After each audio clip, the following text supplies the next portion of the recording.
안녕하세요. 오산고등학교 교사 정지수입니다.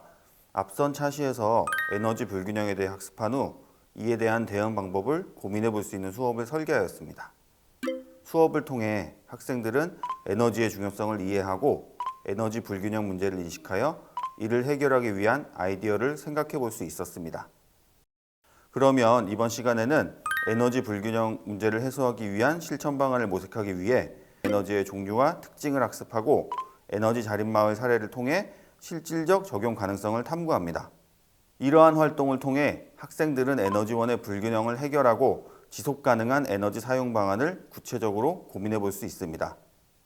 그리고 학생들은 실제로 자신의 지역사회에서 어떻게 에너지를 더 효과적이고 친환경적으로 사용할 수 있을지 상상하고 구현할 수 있는 기회를 제공할 수 있습니다. 수업 사례를 소개해 드리기 전에 2022 개정 교육과정과 어떻게 연계하여 수업을 설계하였는지를 살펴보겠습니다. 2022 개정 교육과정 통합과학의 목적은 과학적 소양을 갖추고 더불어 살아가는 창의적인 사람입니다. 통합과학 1, 2에서 배운 내용을 토대로 일상생활에서 접하는 현상을 과학적으로 이해하고 민주시민으로서 개인과 사회 문제 해결에 참여, 실천하는 역량 함양에 중점을 두고 있습니다. 또한 통합과학 2의 핵심 아이디어 중 에너지는 여러 형태로 존재하면서 끊임없이 형태를 전환하는데 이를 활용하여 전기 에너지를 얻을 수 있으며 에너지의 지속 가능하고 효율적인 활용이 중요하다와 관련지어 수업을 진행할 수 있습니다. 내용 요소 중에는 환경과 에너지 단원에서 에너지 전환과 효율을 학습하고 과학과 미래사회 단원에서 과학기술과 윤리를 이해할 수 있습니다. 수업 과정으로는 다양한 도구를 활용하여 정보를 조사, 수집, 해석하고 증거에 기반한 과학적 사고를 통해 자료를 과학적으로 분석, 평가, 추론할 수 있도록 하였습니다. 또한 과학적 주장을 다양한 방법으로 소통하고 의사결정을 위해 과학적 지식을 활용하였습니다. 성취 기준과 연계하여서는 다음과 같이 제시할 수 있습니다.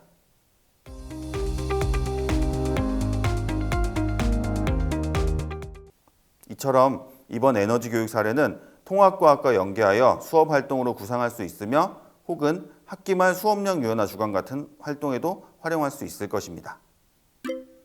수업의 큰 흐름은 다음과 같습니다. 에너지 전문가 학습을 통해 에너지에 대해 기본적인 개념을 학습하게 됩니다. 활동 2에서는 우리나라에 있는 에너지 자립마을 사례를 보며 관련 개념 내용 및 인포그래픽 제작 활동을 실시합니다. 활동 3에서 각 지역에 만들면 좋을 에너지 자립마을 형태를 고민해보고 만들어보는 활동을 진행합니다. 전체적으로 모든 활동을 다 도입하여도 되며 원하는 활동만 추출하여 수업을 진행할 수도 있습니다. 이번 연수에서는 활동을 2차 시로 진행한다고 가정하고 진행하겠습니다. 활동 2를 1차 시, 활동 2, 3을 2차 시에 진행할 수 있겠습니다. 혹은 각 활동마다 한 차씩 배정해서 3차 시의 수업으로도 진행할 수 있습니다. 활동을 통해 에너지에 대한 개념 및 에너지 자립에 대한 개념을 익힐 수 있으며 최종적으로는 유엔의 지속가능 발전 목표 중 7번째 목표인 저렴하고 깨끗한 에너지에 대해 알 수 있습니다.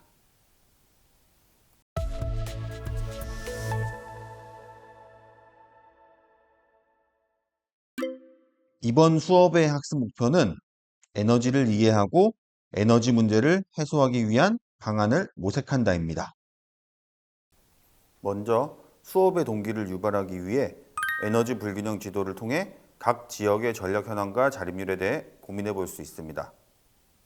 한국에너지정보문화재단에서 제공하는 지역별 전력 현황과 전력 자립도, 한국전력에서 제공하는 지역별 전력 자립률 자료를 활용하여 학생들과 함께 토의를 진행하게 하였습니다. 학생들은 각 지역의 에너지 발전 현황과 전력 자립률을 통해 지역별 불균형에 대해 고민할 수 있습니다. 특히 수도권 지역의 경우 발전량과 소비량의 차이가 큰 것에 대해 다른 과목과도 연계할 수 있었으며 수도권 집중화에 대한 문제점으로도 확정할 수 있습니다. 학습 목표를 도달하기 위한 첫 번째 활동으로 전문가 협동학습을 진행하였습니다. 전문가 협동학습은 특정한 주제를 맡은 학습자들끼리 모여 그 주제를 깊이 있게 연구한 다음 원래의 집단으로 돌아가 서로를 가르치는 교육 방법입니다. 수업을 위하여 같은 주제를 맡은 학생들끼리 모여 전문가 집단을 형성하고 심도 있게 학습합니다. 이후 둘가구 둘남기를 통해 학생들이 지식시장의 형태로 학습할 수 있도록 안내합니다. 다음은 모둠 구성 예시입니다. 그리고 각 모둠마다 탐구 자료를 주어 학생들이 심도 있게 연구할 수 있도록 하였습니다.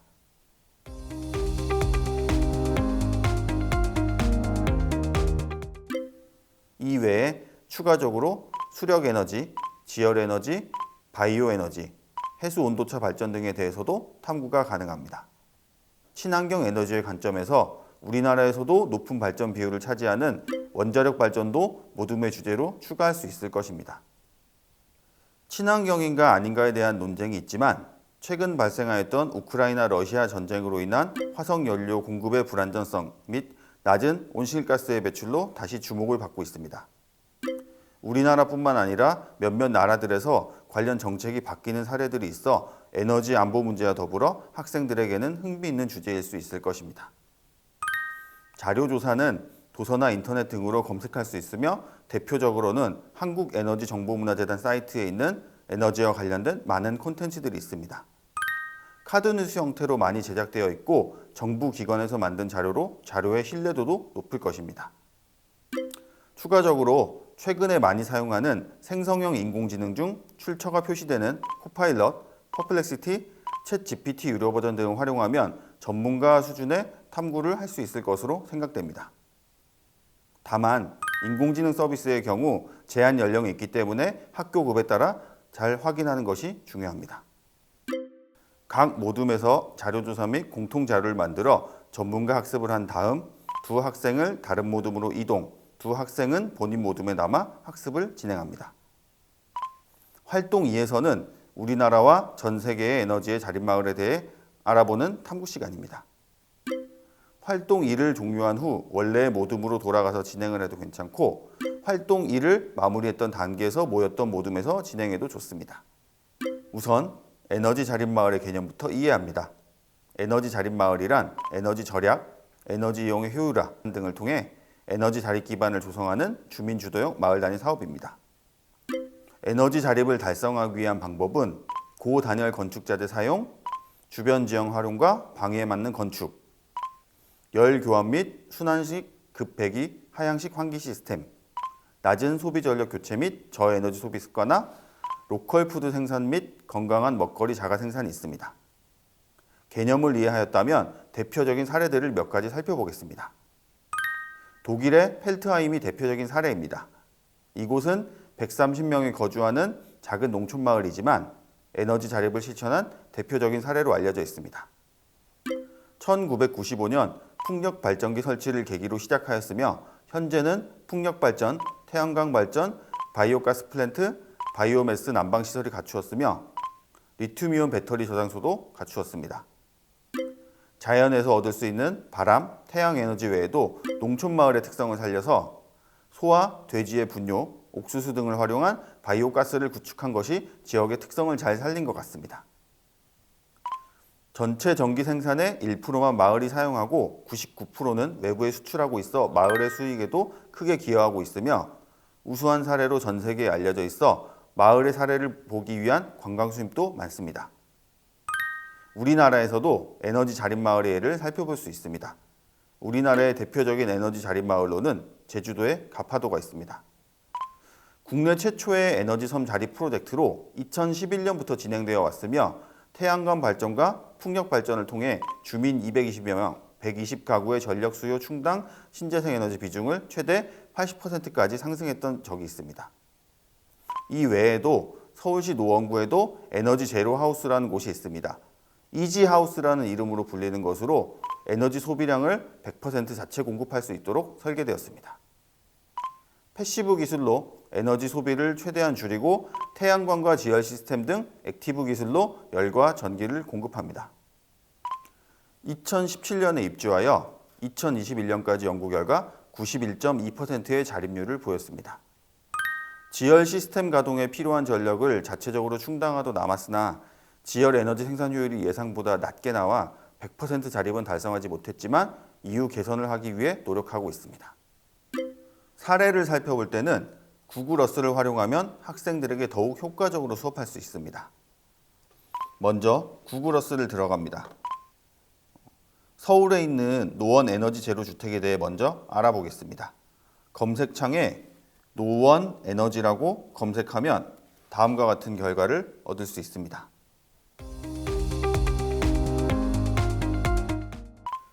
사람 아이콘을 클릭하면 실제 주택의 모습을 로드뷰로 대략 볼 수도 있습니다. 여기에 왜 에너지 제로 주택이 건설되었는지 알아보려고 하는데요. 구글 지도에서는 과거의 모습을 살펴볼 수 있습니다. 상단의 아이콘을 누르면 연도를 볼 수 있는데요.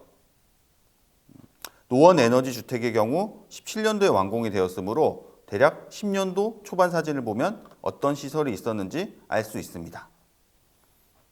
13년도 사진을 확인해 보니 주차장으로 사용이 되고 있네요. 이번에는 네이버 지도로 바꾸어 지적 편집도를 참고해 보겠습니다. 구학이라고 표시가 되어 있는데요. 이곳은 원래 도시계획에서 학교 용지로 계획됐던 곳인 것 같습니다. 공공용지라서 비교적 자유로운 형태로 접근이 가능하여 에너지 자립주택 단지를 지을 수 있었던 것 같습니다.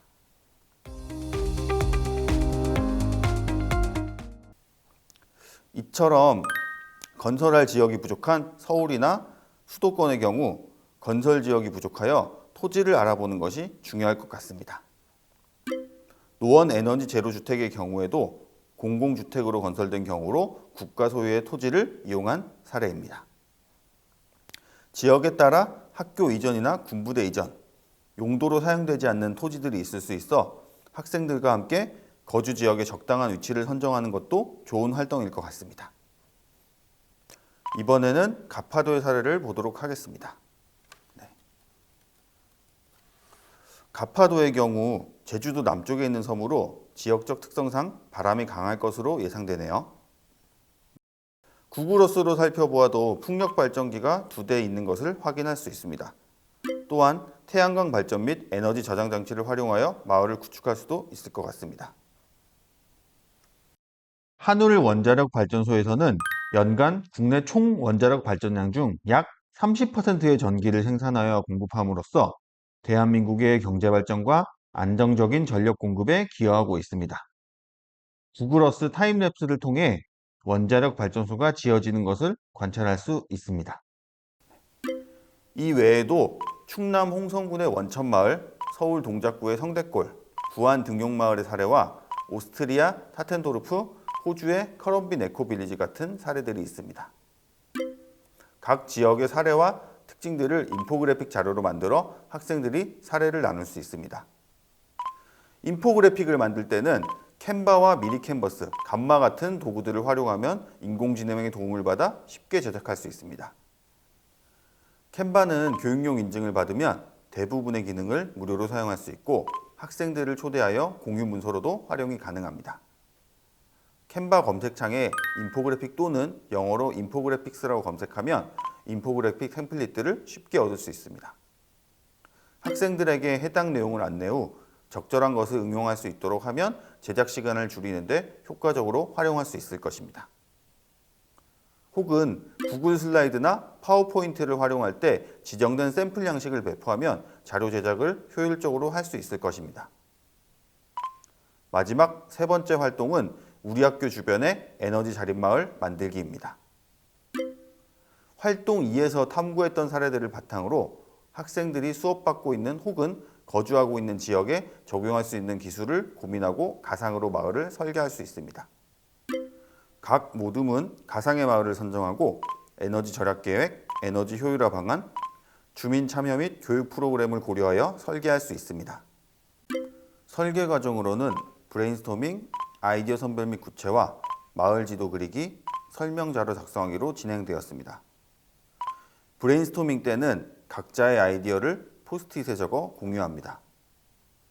그리고 아이디어 선별 및 구체화를 통해 실현 가능성이 있고 효과성이 높은 아이디어를 선별합니다. 이후 선별된 아이디어를 반영한 마을 지도를 작성합니다. 마지막으로 주요 특징과 기대 효과를 정리하여 설명 자료를 작성합니다. 이 과정에서 구글 맵이나 네이버 지도를 활용해 적절한 지역을 선정하고 지역에 맞는 에너지원을 구상해보는 활동을 가지도록 합니다. 지도를 통해 학생들은 거주하는 주변의 환경적인 요인들을 볼 수 있고 혹은 에너지원을 설치하기 적절한 지역을 결정할 수도 있습니다. 지역적인 이유로 설치가 어려운 신재생 에너지 종류를 제외할 수도 있을 것입니다. 만약 마을을 구축하는 활동이 어렵다면 에너지 제로 하우스를 설계하는 활동으로 변경하여 진행할 수도 있습니다. 이 경우 에너지 제로 하우스의 주요 특징을 바탕으로 설계안을 구상할 수 있습니다. 주어진 시간 내에 에너지 제로 하우스 평면도 또는 단면도 스케치, 최소 3가지 이상의 에너지 절약 요소 포함, 1가지 이상의 재생 에너지 시스템 적용. 이러한 미션을 통해 가장 현실적이고 경제성이 있는 집을 설계하는 활동을 실시할 수도 있습니다. 각 모둠은 2에서 3분 동안 자신들이 설계한 에너지 자립 마을을 발표할 수 있습니다.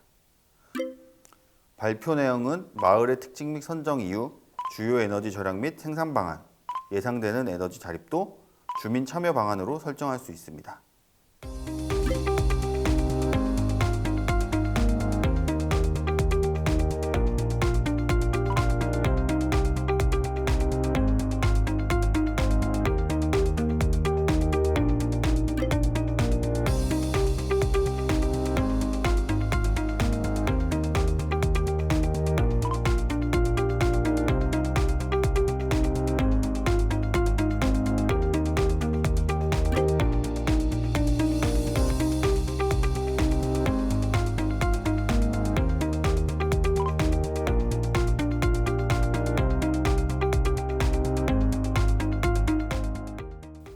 발표 후 교사는 피드백 과정을 통해 학생들의 발표를 정리하고 오개념이나 부족한 부분을 보완할 수 있습니다. 수업을 통해 학생들은 에너지의 정의와 종류를 학습하고 관련된 정부의 정책에 대해 이해할 수 있습니다. 각 에너지원이 어떻게 작동하는지, 예를 들어 태양광 발전이 어떻게 전기를 생산하는지, 풍력 발전이 바람을 어떻게 전기로 바꾸는지 등을 배우며 각 기술의 장점과 단점, 그리고 해당 기술이 실생활에서 어떻게 활용되고 있는지에 대해서도 실질적인 보급률과 활용 사례를 통해 이해할 수 있습니다. 또한 학생들은 에너지 불균형을 인식하고 해결 방안을 모색할 수 있습니다. 에너지 자원의 불균형한 분배 문제를 이해하고 이를 해결하기 위한 다양한 방안을 모색합니다. 학생들은 각국의 에너지 접근성을 비교하고 에너지 자원을 보다 균등하게 분배하기 위한 글로벌 차원의 노력에 대해 생각합니다. 이 과정에서 에너지 안보와 에너지 불균형 해소를 위한 정책이나 기술적 접근에 대해서도 탐구하며 이를 해결하기 위한 창의적인 방법을 제시할 수 있습니다. 다음으로 학생들은 에너지 자립 마을의 사례를 조사하고 지속 가능한 생활 방식을 상상해 봅니다. 국내외에서 성공적으로 운영되고 있는 에너지 자립 마을을 조사하며 이를 통해 실제 적용 가능성을 탐구합니다. 학생들은 이러한 사례들이 어떻게 실현되었는지, 그리고 이와 같은 마을이 지속 가능한 미래를 만들기 위한 모델이 될 수 있다는 점을 학습할 수 있습니다. 마지막으로 학생들은 에너지와 관련된 쟁점들을 토론하며 비판적 사고를 기릅니다. 사회적, 경제적, 환경적 쟁점들에 대해 자유롭게 의견을 나누고 각자 자신만의 생각을 정리할 수 있습니다.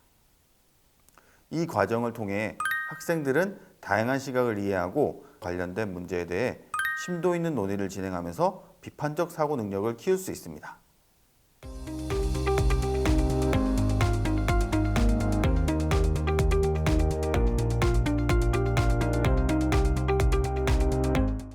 에너지 소양 교육은 학생들이 지속 가능한 미래를 위한 에너지 문제를 이해하고 해결 방안을 모색하는 데 중요한 역할을 합니다.